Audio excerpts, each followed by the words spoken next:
Bismillahirrahmanirrahim. Assalamualaikum warahmatullahi wabarakatuh. Alhamdulillahirabbil alamin wa bihi nasta'inu ala umuri dunya waddin. Wassalatu wassalamu ala asyrofil anbiya'i wal mursalin wa ala alihi washabihi ajmain. Rabbi shrahli sadri wa yassirli amri wahlul 'uqdatam min lisani yafqahu qawli, amma ba'd. Pemirsa Cahaya Ramadan Sorot Media yang dirahmati Allah, alhamdulillah tidak terhitung puja dan puji syukur kita haturkan kehadirat Allah Subhanahu wa taala yang telah melimpahkan nikmat kepada kita semua, termasuk hari ini kita bisa kembali berhimpun dalam majelis ilmu secara dalam jaringan melalui media Sorot Media Gunung Kidul.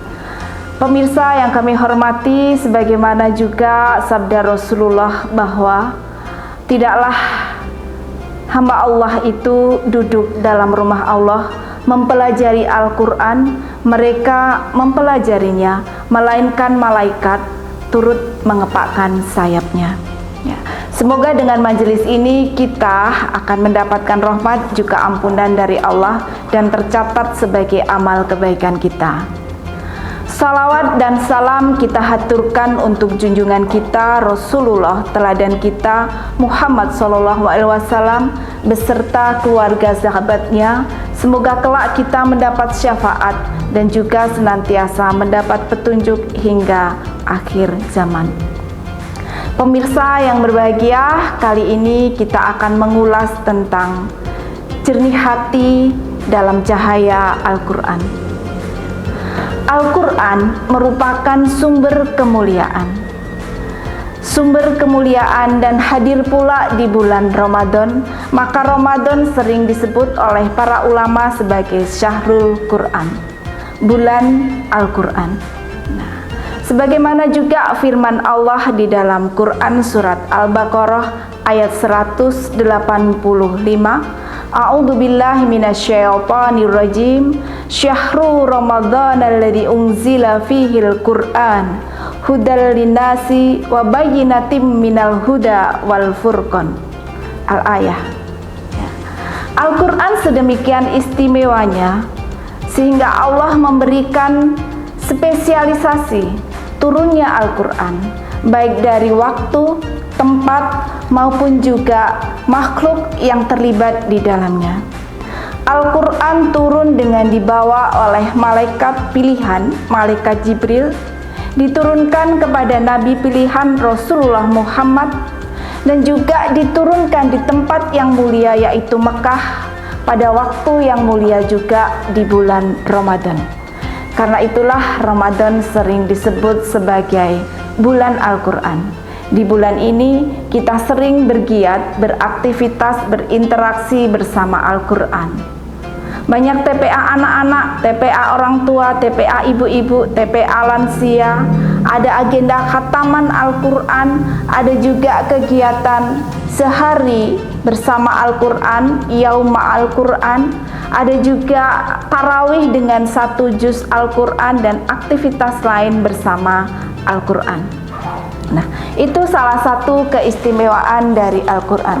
Sebagaimana tadi saya sampaikan di ayat awal bahwa Al-Quran itu turun sebagai huda, petunjuk, sekaligus furqan, pembeda. Di dalam Quran surat Yunus ayat 57, Allah juga menjelaskan, memfirmankan kepada kita Al-Quran sebagai syifa atau penyembuh. Wahai manusia, sungguh telah datang kepadamu pelajaran Al-Quran dari Tuhanmu, penyembuh bagi penyakit yang ada dalam dada dan petunjuk serta rahmat bagi orang yang beriman. Allah berfirman di dalam Quran surat Yunus ini untuk menguatkan kepada kita ketika kita ada penyakit dalam hati, maka kita bisa jernihkan hati kita dengan cahaya Al-Quran. Ya. Pemirsa Cahaya Ramadan Sorot Media yang berbahagia, dalam kehidupan keseharian kita tentu saja kita tidak lepas dari berbagai masalah. Mungkin masalah ekonomi, ada masalah kesehatan, masalah di dalam pekerjaan, mungkin juga tentang masalah jodoh, anak-anak, ataupun masalah-masalah lainnya. Kadang masalah ini menimbulkan stres, menimbulkan sakit hati, galau, risau, kecewa, serta perasaan-perasaan kurang nyaman lainnya. Nah, ada satu solusi yang ditawarkan dari Al-Quran, yaitu dengan melakukan upaya terapi, healing, penyembuhan melalui Al-Quran. Satu yang bisa kita lakukan adalah dengan tadabur Al-Quran. Tadabur Al-Quran maknanya adalah kita membaca, kita tilawah, tetapi sekaligus sambil memaknai ayat-ayat yang tercantum, termaktub di dalam Al-Quran. Ya, seperti kalau dalam lagu Jawa ada dikatakan bahwa tombo ati itu salah satunya adalah moco Quran sak maknane. Tombo ati iku ono limang perkara, kaping pisan moco Quran sak maknane.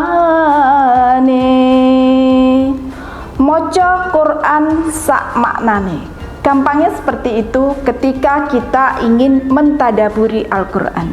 Ya. Barangkali di antara kita ada yang sudah khatam berjilid-jilid buku, khatam bertumpuk-tumpuk novel. Tidak ada salahnya kalau kemudian kita berusaha mengkhatamkan juga terjemah Al-Quran, untuk kita bisa memaknai ayat berikut artinya. Nah, ini adalah salah satu proses terapi hati, penyembuhan hati yang kita lakukan dengan mentadaburi Al-Quran. Selanjutnya, tadabur Al-Quran juga bisa kita lakukan secara tematik. Jadi kalau pemirsa sekalian kemudian mencari dalam mesin pencari atau ensiklopedi gitu untuk melihat ayat-ayat sesuai dengan kondisi suasana hati kita, kondisi diri kita pada saat itu, maka itu juga bisa menguatkan pesan. Misalnya, kita sedang ada penyakit, kita sedang sakit. Nah, kita bisa kemudian menelusuri ayat, selanjutnya mentadaburi, merenungi, mengambil makna, dan mengambil sebuah kesimpulan yang positif, angel yang positif, sehingga menguatkan vibes kita bahwa sakit pun itu adalah nikmat dan anugerah dari Allah. Sakit pun bisa menggugurkan dosa-dosa kita dan membawa kita untuk menjadi pribadi yang lebih bersih. Atau manakala kita ada penyakit hati yang lain, gusar, gundah, gulana, cemas, kita bisa mencari ayat bagaimana mengatasi kesedihan. Pada saat misalnya kita sedang merasa kekurangan, mungkin kondisi ekonomi sedang kurang mendukung, kita ada masalah finansial, ada masalah dengan ketahanan ekonomi keluarga, kita bisa mengulas ayat tentang pentingnya bersyukur. Fabi ayyi ala'i rabbikuma tukadziban. Betapa banyak nikmat-nikmat Allah yang patut kita syukuri, yang membuat kita untuk tidak perlu merasa kekurangan, tidak sedemikian stresnya pada saat kita mungkin sedang menghadapi ujian berupa kekurangan. Nah, selanjutnya proses mentadaburi ini bisa kita ikuti dengan pengulangan-pengulangan ayat tematik tersebut, mungkin saat kita sholat atau di malam hari sambil bermunajat, sehingga lebih menguatkan pesan kita atas makna isi dari ayat. Substansi ayat itu bisa kita implementasikan ketika kita terulang, sehingga benar-benar bermakna dalam melalui kita. Kita bisa mengulanginya, ayat-ayat tematik tersebut, membacanya berulang, termasuk juga kita menguatkan pesan-pesan Al-Quran melalui perenungan yang berkali. Dengan demikian, rutinitas kita, intensitas kita dalam mentadaburi dan tilawah Al-Quran akan menjadikan jiwa kita ini jiwa dan mental yang stabil. Kata Allah juga ada keberkahan keberkahan di situ, keberkahan aktivitas kita. Dengan kondisi jiwa dan mental yang stabil, pikiran kita akan menjadi tenang, lebih jernih, maka beraktivitas pun akan lebih cemerlang dan kita bisa menjadi pribadi yang lebih produktif. Produktif, tidak banyak berkeluh kesah, hati jernih dengan cahaya Al-Quran. Nah, pemirsa Cahaya Ramadan Sorot Media yang berbahagia, saya sedikit lanjutkan mengulas bahwa menjadikan hati kita jernih dalam cahaya Al-Quran tentunya tidak bisa dilakukan atau mustahil kita penuhi tanpa adanya cinta. Nah, kecintaan kita kepada Al-Quran inilah yang akan mendorong diri kita untuk lebih terpantik, untuk lebih mudah memahami Al-Quran, bersahabat dengan Al-Quran. Nah, cinta tidak akan hadir tanpa adanya motivasi. Maka sedikit saya akan mengulik tentang motivasi untuk mencintai Al-Quran. Di dalam Quran surat 13 ayat 23 dan 24, para ulama juga menyebutkan ada amalan yang apabila kita kerjakan maka Allah akan mudahkan urusan kita di dunia. Di kubur nanti Allah akan jaga jasad kita. Di akhirat akan dihiasi dengan mahkota, dikenakan jubah, juga gelang-gelang dari emas, dan ada pula privilege bagi orang yang mengerjakannya dengan diberikan keleluasaan, privilege dari Allah untuk masuk ke dalam surga yang tertinggi dengan mengajak serta, menggandeng serta keluarganya. Ayah, ibu yang disayangi, suami atau istri yang mendampingi ketika di dunia, anak-anak yang merupakan sumber energi cinta, bisa diajak semua untuk masuk ke surga yang tertinggi. Sebelumnya dikelilingkan juga disambut oleh para malaikat di pintu-pintu surga. Nah, amalan apa yang akan membuat seperti itu? Disebutkan bahwa yang akan bisa menghadirkan seperti yang tadi saya sampaikan adalah amalan Al-Quran. Masya Allah ya, luar biasa sekali energi dan faidah dari amalan Al-Quran yang kita lakukan. Spirit Al-Quran akan menghadirkan energi ketika kita cinta kepada keluarga kita, kepada sahabat kita, sanak famili kita, kita juga akan menggunakan kemanfaatan ini untuk menjaga keluarga kita dari api neraka.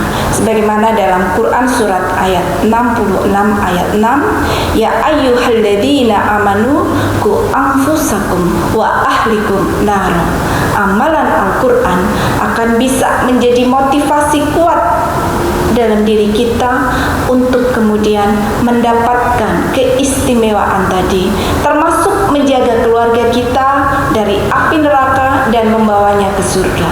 Itu adalah motivasi surgawi yang bisa kita kuatkan dalam diri kita. Nah, selanjutnya Al-Quran ini juga akan bisa merubah diri kita menjadi pribadi yang lebih baik. Allah berkata bahwa Allah mewariskan Al-Quran ini kepada orang-orang yang terpilih. Orang-orang yang terpilih ini adalah orang-orang yang penuh dengan kebaikan, banyak mentransfer kebaikan-kebaikan. Nah, tentunya kita juga ingin mengharapkannya. Jangan lupa, ini tidak hanya untuk akhirat kita, tapi bagi yang beraktivitas di dunia pun juga akan terpenuhi. Yang sedang menuntut ilmu akan dimudahkan. Yang berbisnis, amalan Quran ini juga menguatkan di dalam berbisnis. Sebagaimana sahabat Rasulullah Abdurrahman bin Auf dan Utsman bin Affan yang juga sukses dalam bisnis dan usahanya, dalam perdagangannya, karena menjadi pribadi-pribadi yang kuat di dalam amalan Al-Quran. Ya. Sedikit saya sampaikan juga, saya tambahkan sedikit fadilah-fadilah lain, keutamaan-keutamaan lain ketika kita melakukan amalan Al-Quran.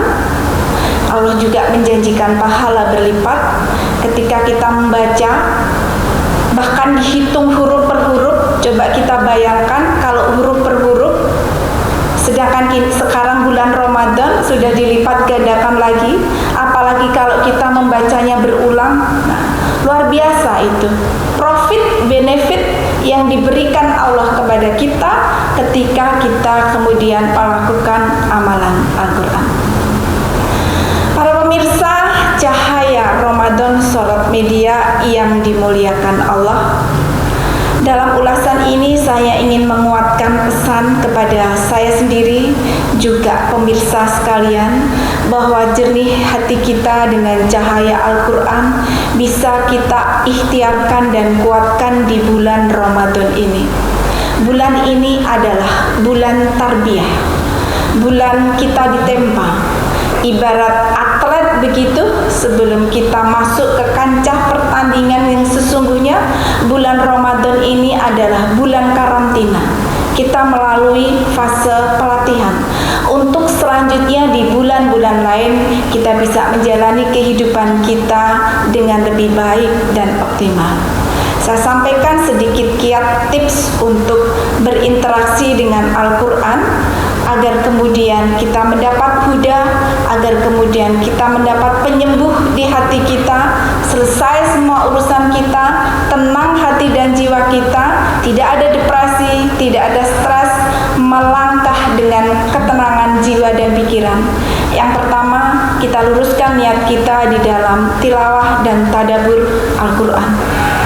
Yang kedua, kita coba untuk memahami makna Al-Quran. Moco Al-Quran sak maknanya. Yang ketiga, kita pelajari juga tajwidnya, membaca dengan tajwid yang benar. Kalau kita membaca benar dapat pahala, proses belajarnya itu sendiri pun juga mendapat pahala. Selanjutnya istiqomah, rutin. Kita rutinkan berinteraksi dengan Al-Quran, sehingga itu menjadi nilai yang berguna juga bagi kita. Selain itu, kita tetapkan waktu-waktu khusus, mungkin di saat-saat selesai sholat, di malam hari, atau ba'da subuh, dan juga kita lakukan semuanya dengan kekuatan doa. Baik, ini sekilas yang akan saya sampaikan di pertemuan daring kita kali ini. Semoga bermanfaat dan bisa diambil hikmahnya. Mari bersama berproses menjadi pribadi yang mencintai Al-Quran, sehingga Al-Quran pun cinta pada kita, dan selanjutnya Allah ridho dan memberikan kebahagiaan kita di dunia maupun di akhirat. Saya akhiri dengan sebuah pantun. Kue nastar di hari Lebaran, nikmat tersaji bersama secangkir kopi. Mari kita kuatkan niat kita untuk berinteraksi dengan Al-Quran. Insya Allah akan kita dapatkan ketenangan dan kejernihan hati. Ada kebenaran dari Allah, ada khilaf dan salah karena kekurangan diri saya sendiri. Akhirul kalam, wabillahi taufiq wal hidayah. Wassalamualaikum warahmatullahi